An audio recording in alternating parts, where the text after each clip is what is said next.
Paz, irmãos. Então eu saúdo aos irmãos da Igreja Batista Maranata e também aqueles que nos acompanham pelo YouTube e aqueles que durante a semana ainda porventura vão assistir a nossa aula. Nós vamos ter hoje a nossa penúltima aula de Romanos. Hoje nós vamos terminar o capítulo 7, que faltou um tanto a semana passada, e o capítulo 8. São duas partes da aula. Na primeira parte, eu vou ler os slides que eu introduzi semana passada e dar poucas explicações e vamos nos concentrar no capítulo 8. E porque o texto é muito grande, o capítulo 8 tem 39 versículos e eu tenho mais 13 versos do capítulo 7, eu vou lendo os textos à medida que vai aparecendo os slides para você. No topo do slide vai estar no título a porção que nós estamos tratando, para que você possa acompanhar, bem como quando você for assistir novamente, tá bem? Então eu convido os irmãos todos a curvar suas cabeças e vamos buscar o nosso Deus para nos abençoar nesse tempo da nossa aula. Nós começamos um pouquinho tarde aqui, alguns problemas técnicos já foram solucionados, e então nós vamos nossa aula até 10h05, tá bem? Vamos orar. Pai querido, nós te bendizemos deste novo dia de vida que o Senhor nos dá, porque é o dia que o Senhor fez. É o dia também que nós temos separado para a tua adoração, por isso estamos agora sintonizados, mas principalmente sintonizados contigo em espírito, para que o teu Santo Espírito ministre aos nossos corações nesta manhã. Fala conosco e que o Senhor nos dê a capacidade e a iluminação das nossas mentes para o entendimento da tua palavra. E eu te bendigo e glorifico no santo nome de Jesus, nosso Salvador. Amém, Senhor. Amém. Muito bem. E então, nós vamos terminar o capítulo 7 e entrarmos no capítulo 8, ok? Muito bem. Então eu vou ler para vocês o capítulo 7, versos 13 a 25. Eu vou ler num todo e depois, se for necessário, eu vou relendo alguns textos aqui. E o do capítulo 8 eu vou lendo à medida que a gente vai explanando, ok? Diz assim a palavra do Senhor: acaso o bom se tornou em morte? De modo nenhum. Pelo contrário, o pecado, para revelar-se como pecado por meio de uma coisa boa, causou-me a morte, a fim de que pelo mandamento se mostrasse sobremaneira maligno. Porque bem sabemos que a lei é espiritual. Eu, todavia, sou carnal, vendido à escravidão do pecado. Porque nem mesmo compreendo o meu próprio modo de agir, pois não faço o que prefiro, e sim o que detesto. Ora, se faço o que não quero, consinto com a lei que é boa. Neste caso, quem faz isto já não sou eu, mas o pecado que habita em mim. Porque eu sei que em mim, isto é, na minha carne, não habita bem nenhum, pois o querer o bem está em mim, não porém o efetuá-lo. Porque não faço o bem que prefiro, mas o mal que não quero, esse faço. Mas se eu faço o que não quero, já não sou eu quem o faz, e sim o pecado que habita em mim. Então, ao querer fazer o bem, encontro a lei de que o mal reside em mim, porque no tocante ao homem interior tenho prazer na lei de Deus, mas vejo nos meus membros outra lei, que guerreando contra a lei da minha mente, me faz prisioneiro da lei do pecado que está nos meus membros. Desventurado homem que sou, quem me livrará do corpo desta morte?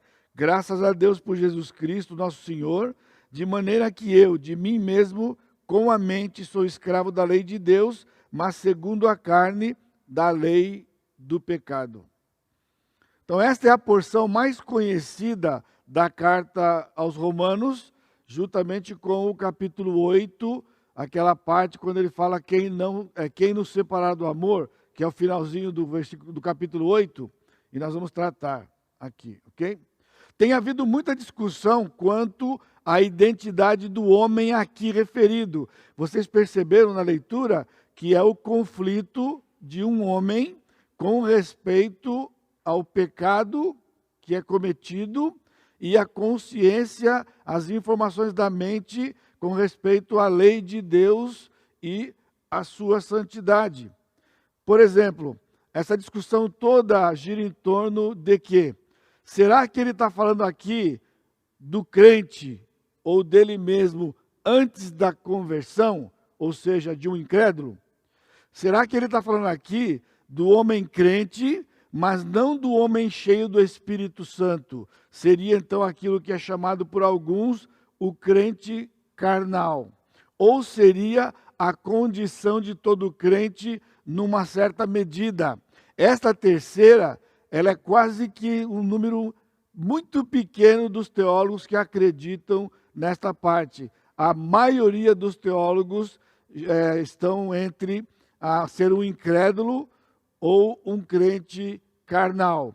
E a grande maioria nem sequer imagina que isso aqui fosse a situação do próprio apóstolo Paulo, e inclusive o Dr. Martin Lloyd Jones faz uma explanação bem detalhada e longa, numa tentativa de provar que isto aqui não combina com outros textos que o apóstolo Paulo fala a respeito de si mesmo.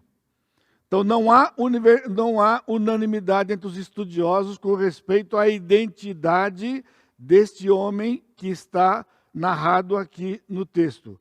Então, por isso, uma vez que não há unanimidade, eu terminei a aula semana passada exatamente aqui, né? Eu vou apresentar aqui a minha posição pessoal. Esta é a minha posição pessoal.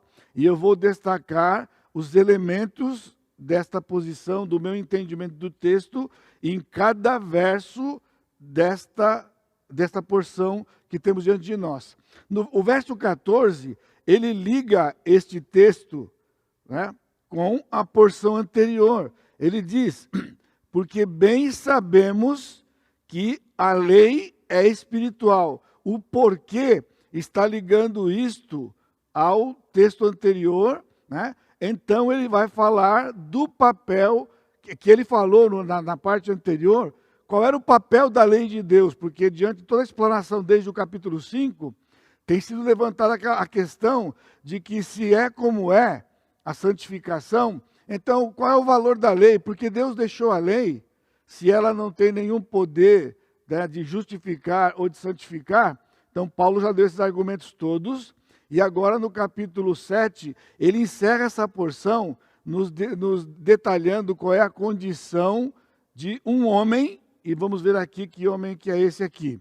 Então, neste texto, Paulo traz os dois primeiros elementos para entendermos essa passagem. Portanto, o entendimento da passagem de 13 a 25 já começa na dependência desses dois elementos do versículo 14. Ele diz, a lei é espiritual, porque bem sabemos que a lei é espiritual.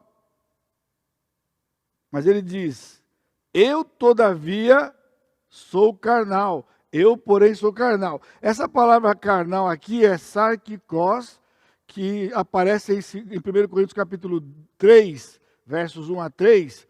Literalmente ela significa pertencente à carne, porque essa terminaçãozinha aí, kos, ela tem esse significado na língua. Lá em 1 Coríntios, ele usa a mesma palavra com a terminação inos, sarkinos, que ali então seria o crente bebê que não amadureceu, ok?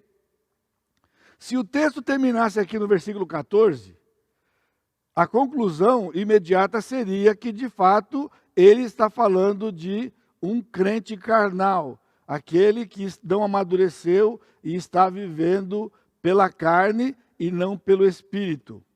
Contudo, os versos de 15 a 24 descrevem o conflito do crente que tem discernimento da perfeição da lei de Deus e da presença do pecado na vida do crente. E isso não combina com um crente fraco. Quando estivermos lendo esse texto aqui, ou meditando nos detalhes, né? Esta consciência que este homem narrado aqui tem do pecado, não combina com um crente carnal. Porque justamente o crente que está vivendo pela carne, ele não consegue discernir as coisas de Deus com tanta clareza. E nós vamos ver aqui que há uma distinção.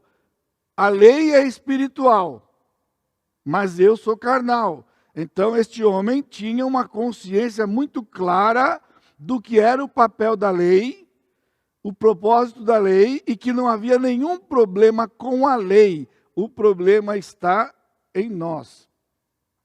Ele diz, não compreendo, ele diz, versículo 15, porque nem mesmo compreendo o meu próprio modo de agir, pois não faço o que eu prefiro, e sim o que eu detesto. Então, o gnosco aqui, nós temos essa palavra no capítulo 8, que ela é muito importante, né? Ele diz que gnosco aqui, compreender, é o verbo saber, é um desconhecimento por experiência de alguma coisa. Ele diz, eu não compreendo, ele não está falando de algo intelectual. Muito importante isto, sobretudo no capítulo 8, de que esta palavra não é um conhecimento objetivo intelectual, é um conhecimento subjetivo, é um conhecimento por experiência. Este homem descrito, ele experimentava alguma coisa que ele não conseguia equacionar na sua mente pelo fato daquilo que ele experimentava. Também, é muito interessante, apesar de que o Dr. Lloyd Jones, ele quer refutar a mudança do tempo verbal, porque tudo que está vindo lá no passado, no capítulo 7 e capítulo 6, ele sempre usa o que eu era no passado, o que eu era no passado, o que eu era no passado. Quando chega nessa porção, de maneira muito impressionante, o apóstolo está falando de um homem, de uma realidade no tempo presente. Ele diz, porque, ele diz, versículo 16, ora, se faço o que não quero, consinto com a lei que é boa. No versículo 15, que já foi lido, ele diz, eu não compreendo o meu próprio modo de agir, porque não faço o que prefiro, e sim o que detesto, odeio literalmente. Então é a descrição de alguém que não compreende o que está acontecendo diante de uma dualidade da sua mente e os seus membros. Definitivamente, irmãos, isso não combina com um crente carnal, com alguém que não seja espiritual.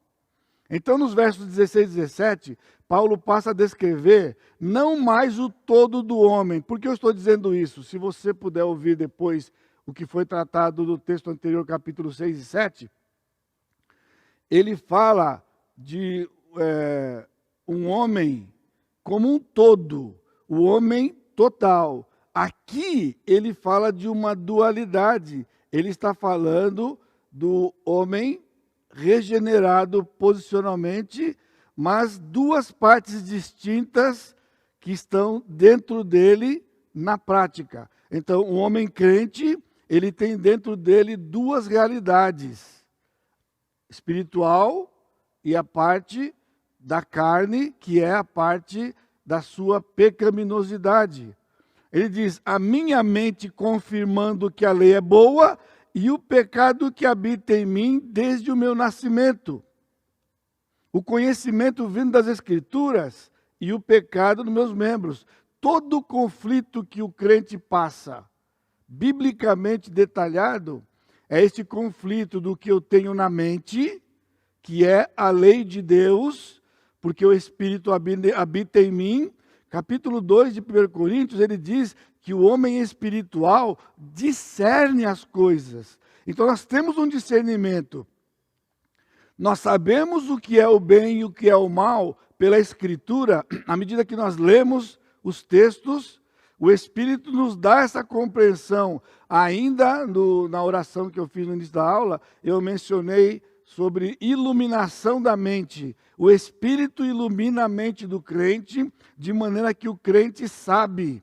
E este conflito que o apóstolo Paulo está narrando, que eu creio é a sua própria situação, em algum momento, desde Atos 9, no caminho de Damasco, até este momento que ele escreve, ele está narrando um momento de virada, quando ele entendeu isto pelo Espírito, por causa do conflito que ele viveu, após aquela experiência maravilhosa no capítulo 9, no caminho de Damasco, porque ele entendia que ele era um homem mau, perverso, que matava, o hipócrita como fariseu. Agora ele chegou, encontrou-se com Jesus, se rendeu aos pés de Jesus. Qual é o pensamento mais natural?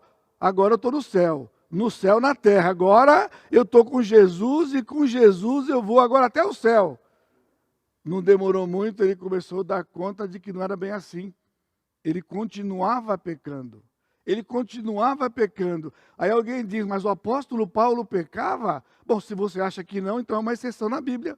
Por isso eu sinto muito quando alguns teólogos querem negar que Paulo fala dele mesmo, com tantas evidências que tem aqui. Como se Paulo não pecasse, como se Paulo foi um homem que chegou ao ponto um grau de santidade tão grande, que ele, sim, mas em Timóteo ele disse que era o principal dos pecadores. Ele não disse, eu fui o principal dos pecadores, porque ele matou, porque ele era hipócrita. Ele diz, eu sou o principal dos pecadores. Porque ele se dava conta de ele continuar pecando, mesmo depois daquela experiência. Então o conflito está no que eu tenho na mente, porque eu enxergo a palavra de Deus, e o meu conflito diário quando eu vivo, e o desejo que eu tenho de pecar, o desejo que eu tenho que pecar, e não é um desejo pequeno. Nós vamos continuar vendo aqui.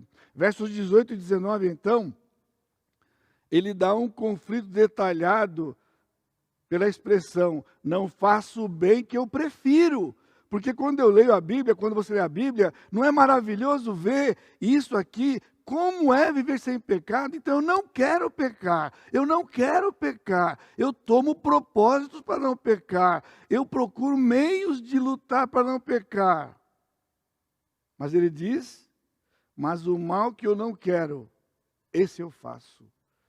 Por isso que muitos crentes vivem frustrados, porque tomam propósitos todo dia, só que ao final do dia ele se dá conta de que muitos daqueles propósitos que ele tomou com respeito ao pecado, ele não conseguiu fazer. O que ele fez?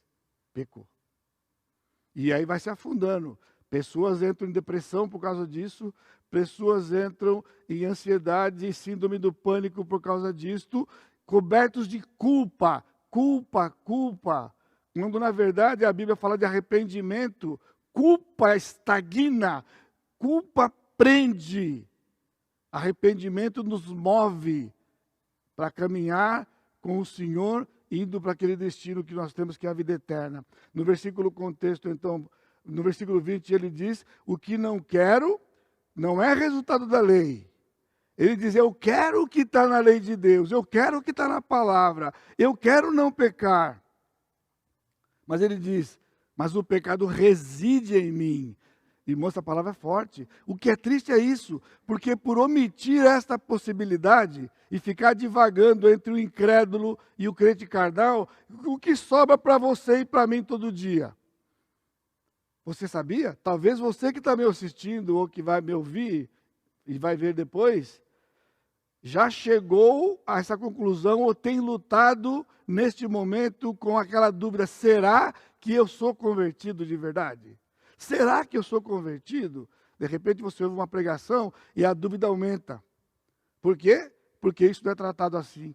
Porque se é um crente carnal ou o incrédulo, o que sobra para você e para mim? Ou nós somos incrédulos, nunca fomos convertidos, ou nós somos carnais, porque nós continuamos pecando.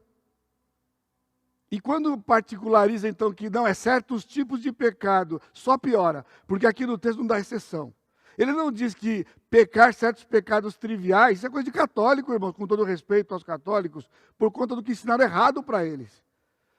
Que há pecados triviais e que pecados graves estão fora. Não, Cristo pagou toda a dívida está lá cravado na cruz.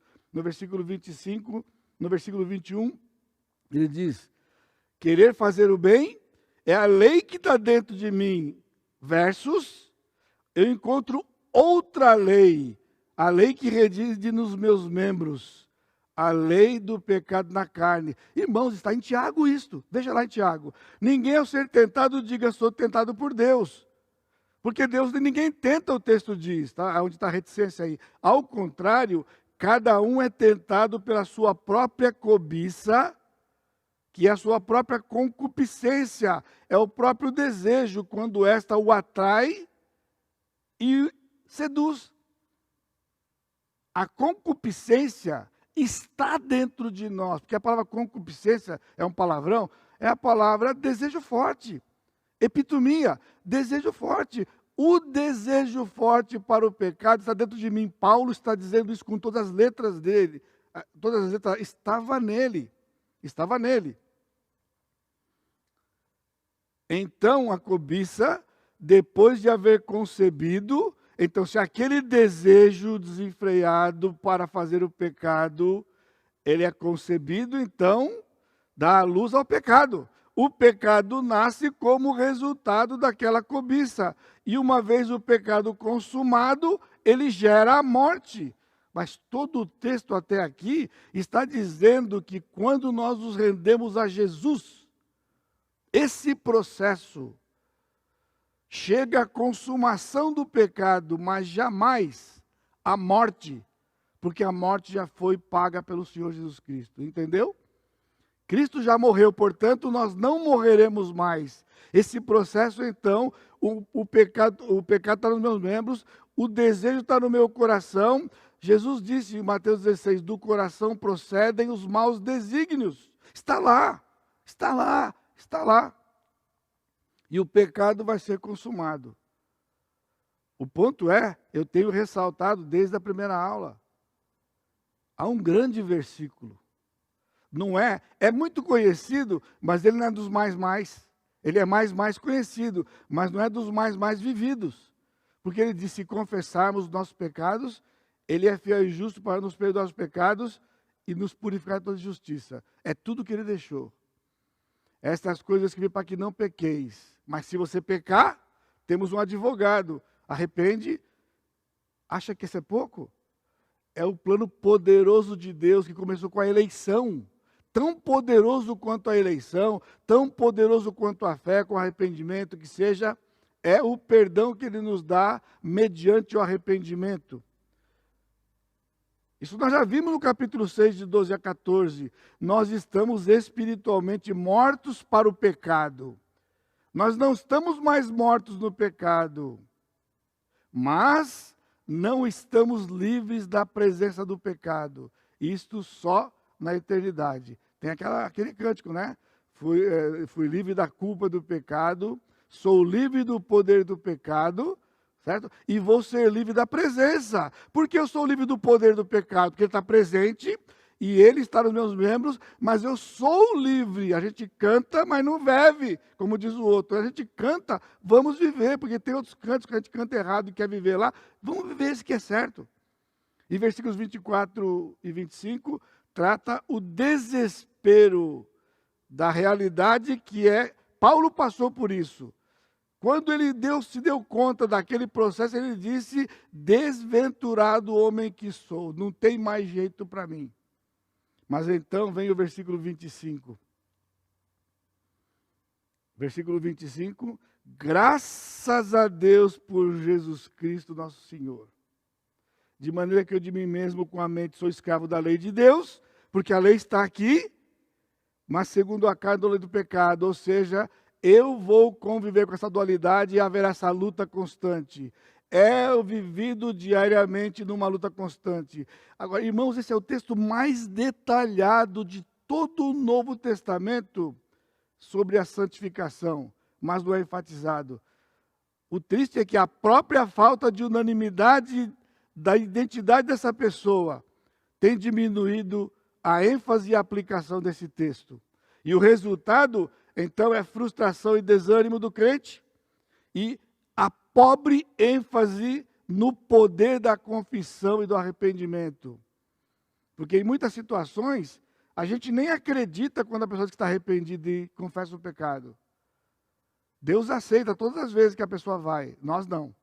Nós que eu digo, né, líderes ou aqueles que se julgam mais espirituais, não, você não, já se arrependeu muito, já pediu perdão muito. Você faz, pede perdão, você faz, pede perdão, você faz, pede perdão. É simples assim? Bom, nós estamos sendo mais severos que Deus. Era o caso de Davi. Davi já pronunciou a morte do camarada só quando ouviu uma historinha. E então, o que foi que Natan disse para ele? Você é o homem, mas Deus não vai matar você. Deus não vai matar você, Ele vai usar você. E o que faz um crente santo, meus irmãos, não é a ausência de pecado, mas o conflito real, a sensibilidade do pecado, o pesar do pecado, o ódio ao pecado que leva o crente aos pés da cruz, no arrependimento e a convicção de que ele é purificado no sangue de Jesus. Isto é uma vida de santidade, uma vida de sensibilidade. A dependência da graça. Jesus disse para Paulo em 2 Coríntios, a minha graça te basta. Ninguém sabe qual era o espinho na carne do apóstolo Paulo. Nós temos muitas pistas na Escritura. Uma pista. Esta luta total. Tira de mim, você nunca chegou nesse ponto, Senhor, por favor, não me deixa pecar nunca mais. Não me deixa pecar. Não me deixa, não me deixa, não me deixa. Sabe o que vamos ouvir dele?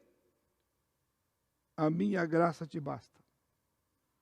O meu poder se aperfeiçoa na sua fraqueza. Porque se você achar que você é forte, você vai querer viver independente de mim. Por isso, na sua fraqueza você vem. E eu digo para você, a minha graça te basta. Isso acalmou o coração do apóstolo e deve ser o nosso. Portanto, Romanos 7 deveria ser então o catalisador para entendermos Gálatas 5 e Efésios 5. Andar no Espírito e não satisfazer a concupiscência da carne. O Espírito aqui, no Gálatas 5, não é o Espírito Santo. Na Bíblia está em letra maiúscula, mas não é letra maiúscula. O Espírito, que é o meu Espírito vivificado, quando eu ressurgi, quando me curvi a Jesus, luta contra a carne. O meu Espírito é agora alimentado pelo Espírito Santo na palavra de Deus, no discernimento. E lutar contra a carne.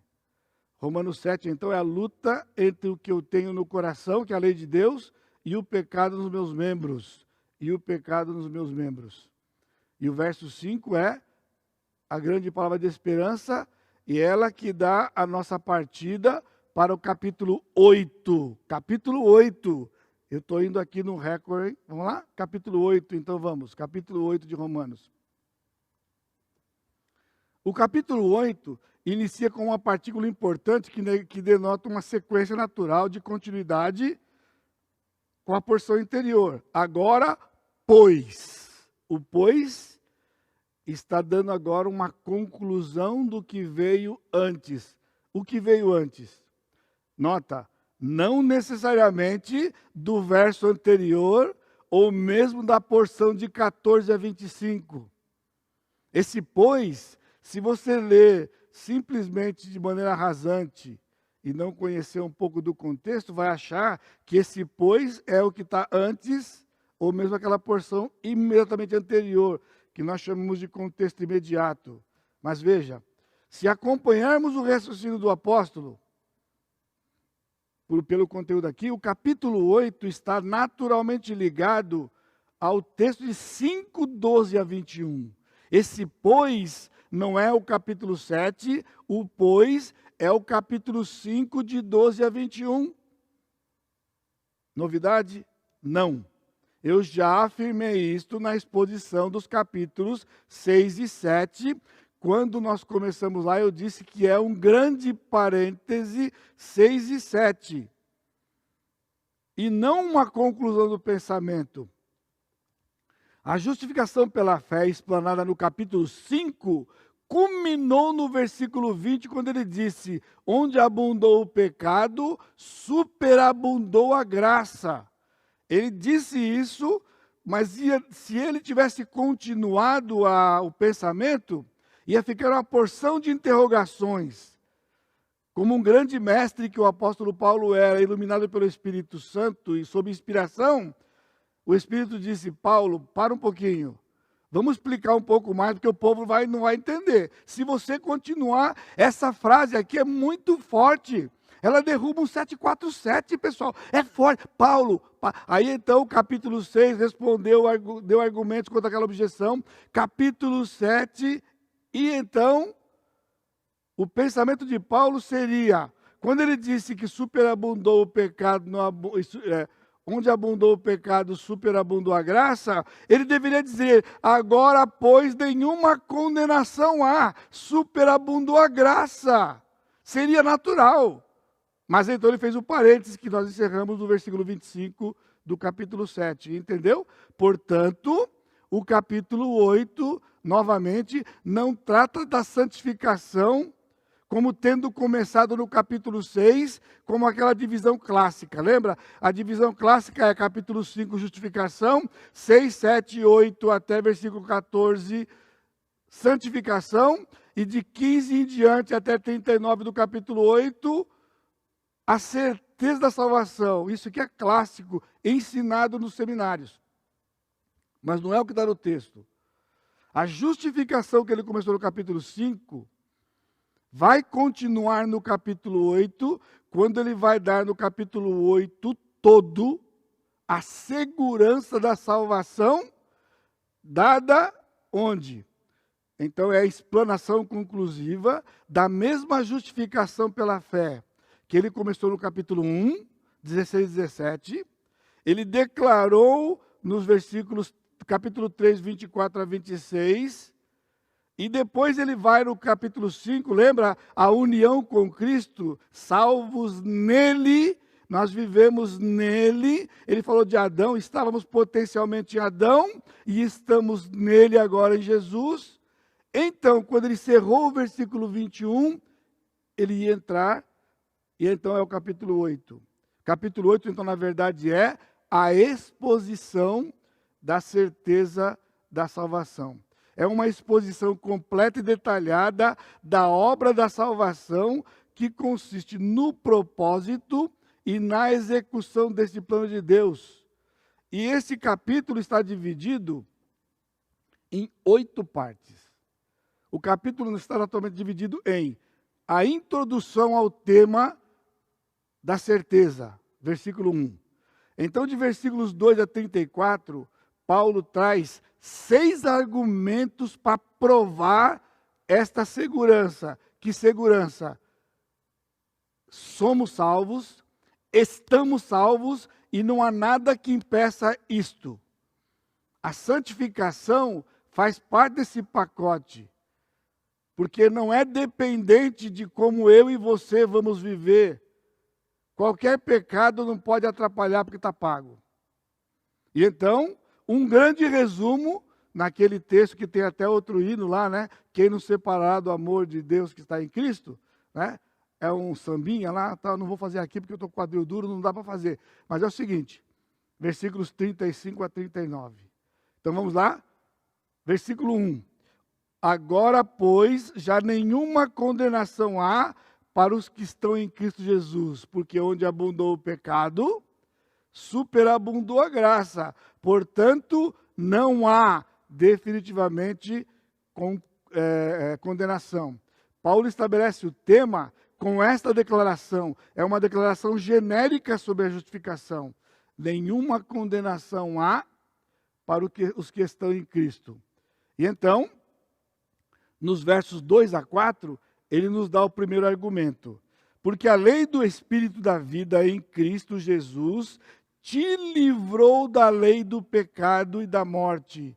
Ele não disse está te livrando, como se falando de um processo ainda andando. Não tem processo andando, irmãos. O que está andando é a nossa vida. A nossa luta vai andar mesmo no tempo e no espaço, mas não o processo de salvação. O processo de salvação já foi completado, entenda, na cruz. Ele diz, te livrou da lei do pecado e da morte, porquanto o que fora impossível à lei, no que estava enferma pela carne, isto fez Deus enviando o seu próprio Filho em semelhança de carne pecaminosa e no tocante ao pecado. E com efeito, condenou Deus na carne o pecado, a fim de que o preceito da lei se cumprisse em nós, que não andamos segundo a carne, mas segundo o Espírito. Ou seja, aquele processo do capítulo 7, versículo 14 em diante, não é um andar na carne, não é o crente carnal. Nós andamos daquele jeito por causa do conflito da mente e do corpo, mas não, ele está dizendo aqui, afirmando, não é, nós não andamos segundo a carne, andamos segundo o Espírito. Está entendendo? A Bíblia não conflita. Se isto é verdade, então capítulo 7, de 14 a 25, não pode ser uma descrição do crente carnal. É a descrição do crente, numa medida ou noutro. Uns vão ter mais dificuldades, tipo, vão pecar mais, outros vão pecar menos, mas se foi lavado pelo sangue, chegaremos todos juntos do céu. E detalhe, com os mesmos direitos, um dos grandes aspectos desse capítulo aqui é isto. Então, nesta parte do capítulo, ele traz o primeiro argumento como prova. Estamos livres da lei do pecado e da morte. Agora ele fala, a lei de Deus, não, ora veja o que ele diz aqui, versículo 3, porquanto que fora impossível a lei de Deus. Impossível a lei de Deus, ou seja, a lei não justificava, tanto quanto a lei não santifica. A santificação não é viver em conformidade à lei e pecar menos. Porque a lei é sumária, pessoal, não é pecar menos. Um pecado liquida com tudo. Um pecado, não tem aquela de menos ou mais. Por isso Paulo disse, é impossível aquilo para a lei, mas Deus nos salvou. A nossa união com Cristo é que garante a justificação e garante a santificação.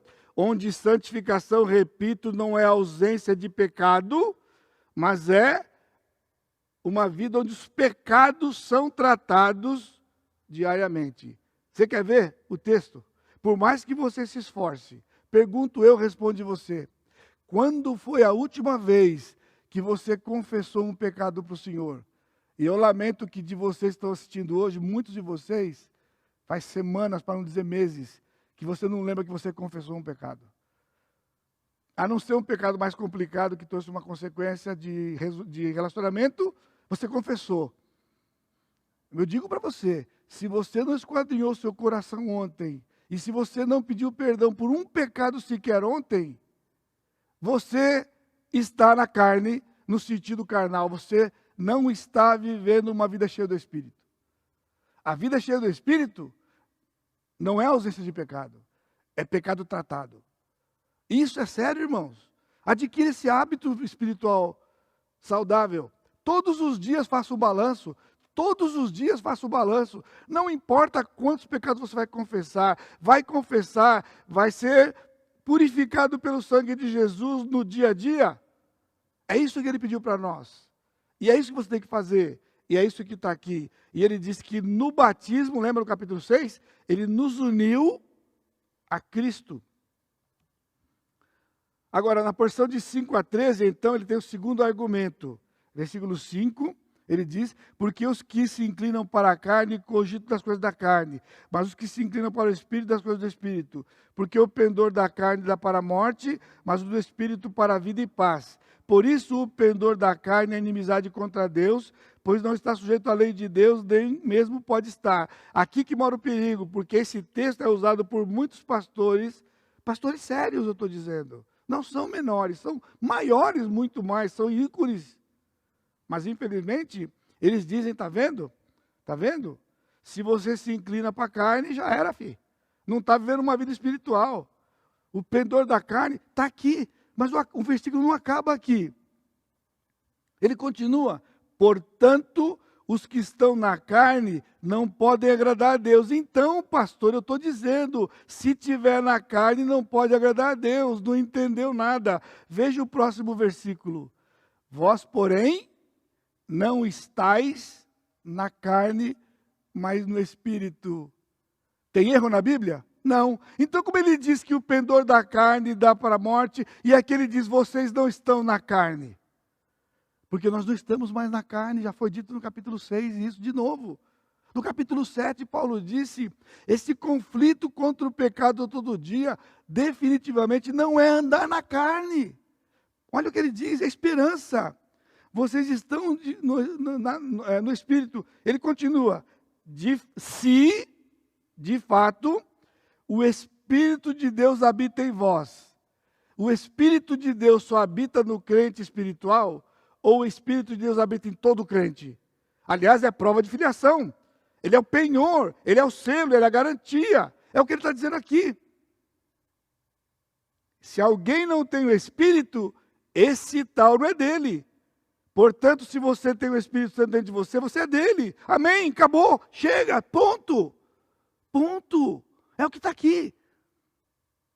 Quem vive na carne é o incrédulo que vive na carne. Por isso que alguns têm dúvida do capítulo 7. E tira o apóstolo Paulo. Tudo bem, podia ser muito bonito isso, mas não resolve o meu problema. Porque eu me pareço com aquilo ali. Você não? Eu sim. Eu me pareço com aquilo ali. Aquele capítulo é para mim, é o meu nome que está ali. Quer saber quem é? Era eu. Estão preocupados se era o apóstolo Paulo. A pessoa, sou eu. Pode botar no cantinho minha fotografia, meu nome completo, CPF, RG, pode pôr. Mas aí onde eu descanso? Aqui. Então eu não tenho dúvida. Eu não tenho dúvida se eu sou crente. Porque eu não meço isso pelos meus atos e pela minha vida. Eu meço isso pelas verdades da palavra. Encher a mente da verdade da palavra. Ele me salvou. Ele disse, Edson, você é meu. Como disse para Zaqueu, ele disse para mim, e basta. Ele não se arrepende, ele não volta atrás, ele não muda. Então aqui ele está falando da obra. A garantia então é o Espírito Santo em nós, e não a nossa conduta. O que garante a salvação não é a conduta do crente, o que garante a salvação é a habitação do Espírito, que ele fez isso no capítulo 6. Então ele traz como base a habitação. A habitação. E então as nossas atitudes são consequências dessa habitação, onde nós lutamos diariamente contra os pecados. Por isso a receita do bolo é essa. Confessa durante o dia, e à noite faz o balanço se ficou alguma coisa para trás. Porque se ficar para trás, irmãos, ao acordar no outro dia, não zerou, traz. Eternamente? Não, no dia a dia. É isso que deixa o crente mal. Pecado não confessado. Guarde isso, pecado não tratado. É o que ele diz aqui nos versos 8 a 11. Vale a pena ressaltar então que ele diz, se... Versículo 9, se de fato o Espírito, ele não está pondo em dúvida se não se. É um se de certeza, na língua grega tem essa condição. Melhor seria desde que, veja o versículo 9 de novo, vós porém não estáis na carne, mas no Espírito, desde que o Espírito, uma vez que o Espírito habita em você. Porque se o Espírito não tiver em alguém, não é salvo. Não é salvo. É o que ele está colocando aqui. E então ele passa, versículos 14 a 17, o terceiro argumento. Versículo 14, ele diz, pois todos os que são guiados pelo Espírito de Deus, são filhos de Deus. Porque não recebestes o Espírito da escravidão para viveres outra vez atemorizados, mas recebestes o Espírito da adoção, baseados no qual clamamos, Abba Pai. O próprio Espírito testifica com o nosso Espírito que somos filhos de Deus. Ora, se somos filhos de Deus, somos também herdeiros, herdeiros de Deus e co-herdeiros com Cristo. E com Ele sofremos também. Se com Ele sofremos, também com Ele seremos glorificados. Irmãos, a dúvida que vem no seu coração é o sopro do diabo. Vai pôr a culpa nele, pastor? Não vou pôr a culpa nele, isso é um fato bíblico. Mas, você, por não conhecer a Escritura, não se apropria das promessas de Deus e fica olhando para os seus pecados, se afundando ao ponto de ter dúvida. Olha o texto, irmão, não fui eu que escrevi, eu tenho certeza, eu garanto para vocês, isso aqui não fui eu que escrevi, não fui eu. todos os que são guiados pelo Espírito são filhos de Deus. Porque vocês não receberam o espírito de escravidão, mas receberam o espírito de adoção. Versículo 16. O próprio Espírito testifica com o nosso espírito que somos filhos de Deus. Quem sopra no seu ouvido o Espírito, sabe o que é? Você é meu filho. Não olha para o que você está olhando. Olha para a cruz. Olha para a cruz, você é meu filho. Então, quando vier o pensamento ruim, repreende. Duas coisas, repreende e vem para a Bíblia. É tudo que eu faço todo dia. Todo dia. Repreendeu o inimigo na minha mente, o inimigo colocou na mente de Pedro que Cristo ia à cruz. Jesus disse, arreda Satanás. Porque Satanás colocou aquele pensamento em Pedro. Porque Deus, o Pai, disse, Jesus vai para a cruz. E o diabo disse, não vai não. E Pedro, com toda a dó, disse, Senhor, o Senhor não vai não. Só o diabo queria que ele não fosse, então ele disse, arreda Satanás. Está na Bíblia também, Mateus 16. Por isso, o sopro do Espírito na nossa mente, pela palavra, é que nós somos filhos de Deus. E se somos filhos, somos herdeiros de Deus. Paulo aqui, então, no seu terceiro argumento, da garantia da salvação, ele põe em foco novamente a obra do Espírito em nós, mas ele traz um saborzinho diferente. Ele entra com uma ênfase nova, a nossa adoção. Somos filhos adotados, mas o que vem a ser novo. Um dia, se você quiser, você pode combinar para te conversar sobre adoção. Adoção, de verdade, adoção. Adoção é dar dignidade a uma criança sem perspectiva. Isto é da vida cristã. Nisto a gente tem que tirar o chapéu para os nossos irmãos americanos. Irmãos, estou falando de irmãos americanos crentes, que às vezes têm 5, 6, 7 filhos, 3, 4 biológicos e 2, 3 adotados. Porque eles entendem isso aqui. Essa coisa que filho adotado é problemático, não está na Bíblia. Eu nunca achei um versículo que dissesse isso. Ah, mas o senhor não vê a estatística? Sim. Porque filho adotado que é tratado como filho adotado, vai dar ruim. Filho adotado que você quer compensar porque ele é um coitadinho adotado, vai dar ruim. Por isso dá ruim. Nós somos filho adotado, mas Deus não nos trata como coitadinho porque nos adotou. Ele nos disciplina. Ele ensina. Ele repreende. Que os pais não fazem com filhos adotados. Criam de forma diferente. Não existe filho adotado, criado com filho adotado. Adotado é um estado. Passou a ser filho, agora é tudo igual. Na prática. Mas aqui, já perdi um minutinho aqui, mas depois não tem problema, vamos lá. A palavra adoção aqui, essa palavra, quando ele diz aqui, espírito de adoção, no versículo 15, aparece 5 vezes no Novo Testamento, só 5 vezes.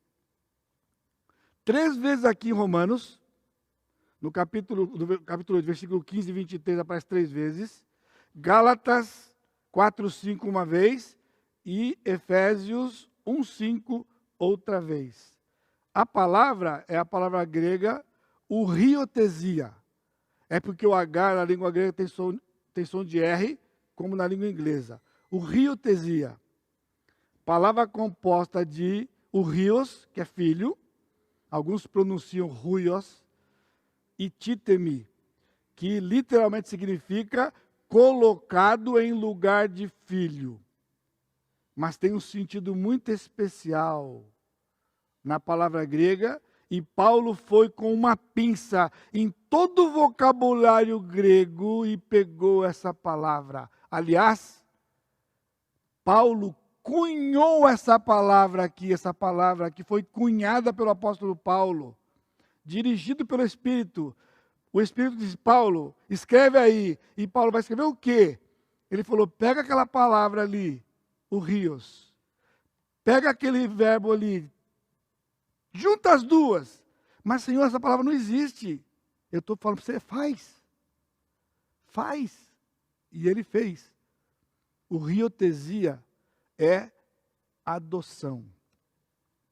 Aparentemente, é o mesmo conceito que nós temos quando você pega uma criança que não é seu filho e o torna legitimamente e legalmente teu filho.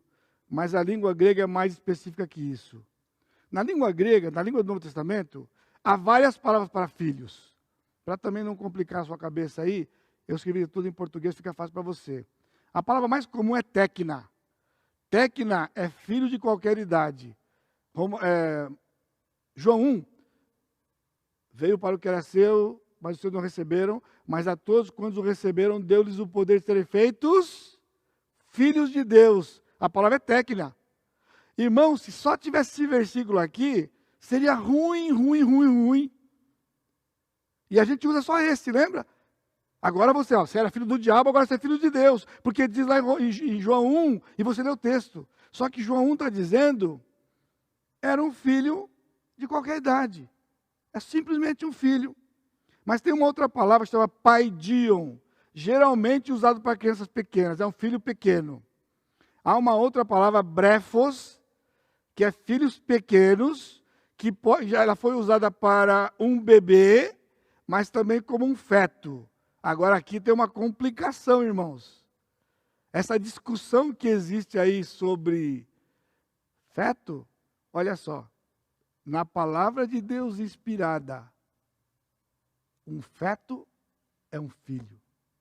O feto, quando ele é feto, essa coisa de que quando o óvulo lá já matou, assassinou, não está aqui. Tem que ser um feto. A Karina podia falar melhor aqui, que tem um nome lá, inclusive, que é usado lá, né? Que eu não lembro agora. Mas feto? Zigoto, né? Tem aquela era do zigoto? Não sei. O ponto é que é feto. Quando é feto, é filho. E quando é feto, porque essa palavra é usada como feto. E a palavra népios é interessante porque ela é infante, criança. Porém, só quando for menino. Nunca essa palavra é usada para uma menina. Olha a especificidade da língua. Mas veja, há uma outra palavra especial. Quando diz a Bíblia que Jesus é o Filho de Deus, nenhuma daquelas. É a palavra urios, que significa filho adulto, que na cultura de Israel é quando ele tinha 12 anos. Lembra quando Jesus foi lá no templo, 12 anos? Cultura hebraica. 12 anos, ele deixa de ser uma criança sem direito a nada, porque até 12 anos, uma criança e o escravo é a mesma coisa na cultura. Não tem direito a nada. Se morrer com 10 anos de idade, se o pai morrer, ele com 10 anos de idade, não ganha nada. Uma criança que o pai morria e ele tinha 10 anos de idade, não ganhava nada. Porque ele era uma criança pequena, não tinha direito a nada. Quando então ele fazia 12 anos, tinha todo aquele ritual, aquela festa, porque agora ele é adulto, responsável, mas detalhe, com direito à herança. Ou seja, não importa se alguém é convertido de um dia ou de anos, recebe a mesma herança no céu. Não é maravilhoso uma coisa dessa? Não é? Diz para mim. Você não vai ganhar mais porque vai viver mais tempo, crente. Poderá ter mais galardões, mas a diferença vai ser no milênio, a coroa, mas mansão, todos vamos ter mansão no céu. Por isso eu repito para você, como falo no livro de escatologia, no céu não tem puxadinho, irmãos. Eu ouvi N mensagens, pastores dizendo que quando morreu, chegou lá, você achou que tinha muito, andou, e passou de um bairro chique, cheio de mansão, e de repente você foi parar num bairro lá que só tinha barraco de favela, e você estava lá. Isso é ensinado, isso é pregado, irmãos, só não está na Bíblia. Quando Jesus disse muitas mansões, a palavra mansão, irmãos, barraco não é mansão. O conceito, para quem está lá dentro, é um teto, sem dúvida, melhor que ficar no tempo. Mas Jesus levou para mansões. No plural, não é tipos, é porque eram mais de um discípulo, é mais de um crente, cada crente vai ter a sua. Lá não vão ter que dividir lá no céu, um monte de gente morar na mesma mansão, não é uma mansão para cada um. Uma mansão para cada um. Então não importa. Agora, veja bem, então Paulo está dizendo aqui no argumento, independentemente da maturidade espiritual temporal, todos somos filhos maduros com direito à herança. É só olhar os versos de novo. O contexto aqui é de libertação da escravidão da lei. Vamos botar uma pitadinha aqui de sal? Vamos. O ladrão na cruz. Tem gente que tem raiva daquele texto. O camarada matou e roubou a vida inteira. O último fôlego de vida dele, ele virou o pescoço quanto podia e disse para Jesus: lembra-te de mim quando entrares no teu reino. E Jesus disse para ele: hoje você vai estar comigo no paraíso. Ele não tinha lido o livro de escatologia, porque ele pediu uma coisa que não teria recebido até hoje. Porque Cristo não veio no reino dele ainda, portanto o ladrão estava lá onde? No purgatório esperando. Não, Jesus disse, como é? Quando entrar no meu reino, se fosse um diálogo, Deus disse, você não sabe o que está pedindo, vai demorar muito. Então veio o que o Senhor Jesus Cristo disse para ele: hoje, você vai estar comigo no paraíso. Hoje. Esse camarada vai morar no mesmo céu que eu, que já sou crente há 52 anos. No mesmo céu. Se brincar, irmão, vamos morar na mesma quadra. Lá no céu. Na mesma quadra. E olha, pode ser que seja a casa do lado. Vai discutir com o chefe? Vai discutir com o dono? É o que está aqui. 18 a 25. Porque para mim tenho por certo que os sofrimentos do tempo presente não podem ser comparados com a glória a ser revelada em nós. A ardente expectativa da criação aguarda na revelação dos filhos de Deus, pois a criação está sujeita à vaidade, não voluntariamente. Então Paulo nos traz desse texto de 18 a 25 o quarto argumento. Estou olhando aqui, irmãos, eu tenho aqueles 5 minutinhos que nós começamos atrasado, né? Paulo prossegue no quarto argumento, destacando a nossa expectativa da glória futura. A expectativa aqui não é de algo que pode acontecer ou não. Ao contrário, porque somos filhos, temos o direito de herança, estamos destinados para a herança da glória. Chegaremos no céu e entraremos na glória do Senhor. Receberemos a chave da mansão. Nem vai ter chave, irmão, porque no céu não tem ladrão. É tudo sem muro. Tudo sem muro. Jardins lindos, maravilhosos. Entendeu? Cada um vai ter a sua.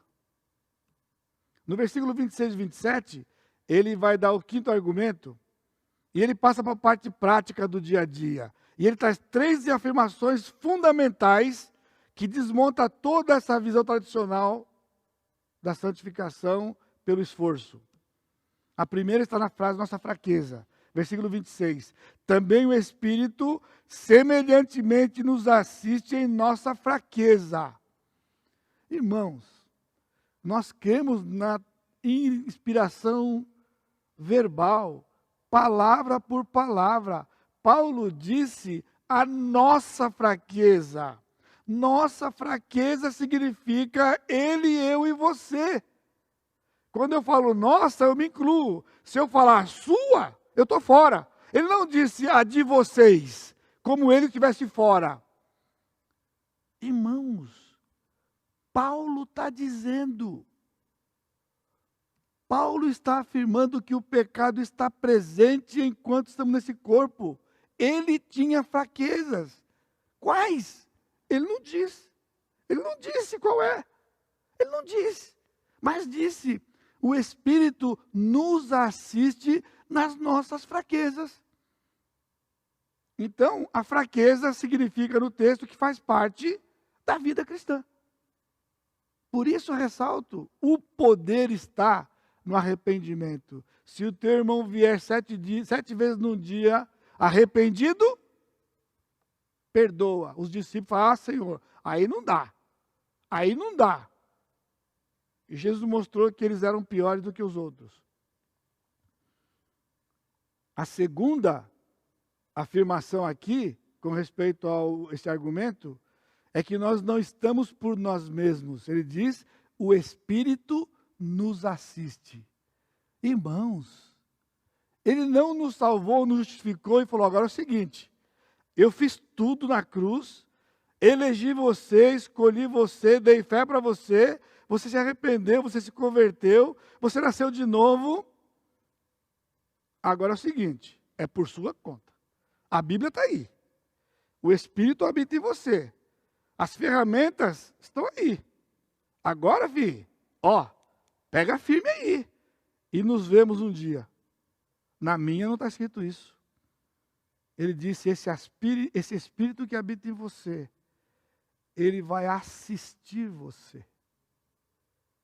Ele vai assistir você. O Álvaro, pai do Felipe, corretor de seguros, ele faz os seguros do meu carro.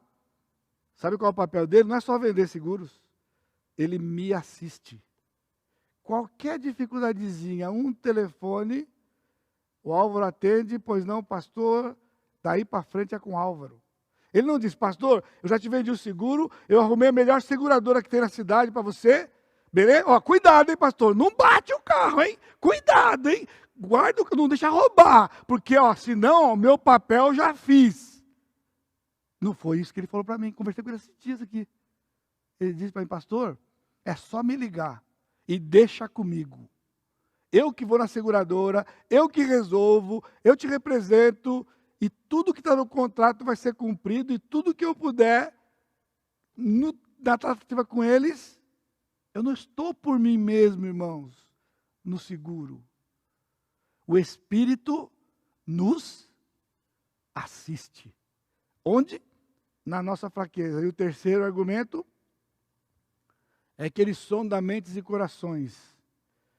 Versículo 27, aquele que sonda mentes e corações, sabe qual é a mente do Espírito, porque segundo a vontade de Deus é que ele intercede por nós, aqui é o Pai e o Filho, o Pai e o Espírito. Eles se comunicam em nosso favor. Então, domingo que vem, nós vamos ver o sexto argumento, então só falta o sexto argumento e a conclusão de 35 a 39, com aquele hino lá, tá bem? Você aguarde semana que vem, e aí nós entramos no exemplo que ele vai dar no povo de Israel de tudo isto aqui.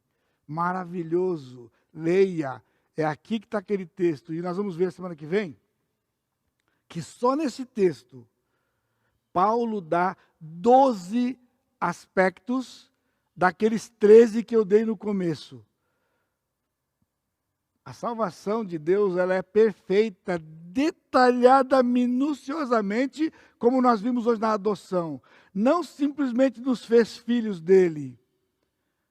Nós somos filhos com direito de herança, e a partir do momento que morremos imediatamente a conversão, a herança é a mesma. Por quê? Nós fomos adotados para a glória do Senhor, nosso Deus, nosso Pai. Louvado seja o teu nome, Pai. Obrigado por nos dar a entender este texto da sua palavra, que traz esperança para os nossos corações, porque vem de ti, está garantido pelo teu caráter, de um Deus que não pode mentir. E obrigado pelo teu Santo Espírito que habita em nós. Senhor Jesus, eu te louvo pela obra que o Senhor fez na cruz, em meu favor, em nosso favor, para que nós pudéssemos desfrutar da comunhão contigo, com o Pai e com o Espírito, por toda a eternidade. E é no teu nome, Senhor Jesus Cristo, que eu agradeço e suplico que o Senhor nos assista, em nome de Jesus. Amém, Senhor. Amém. Deus abençoe. Um bom dia.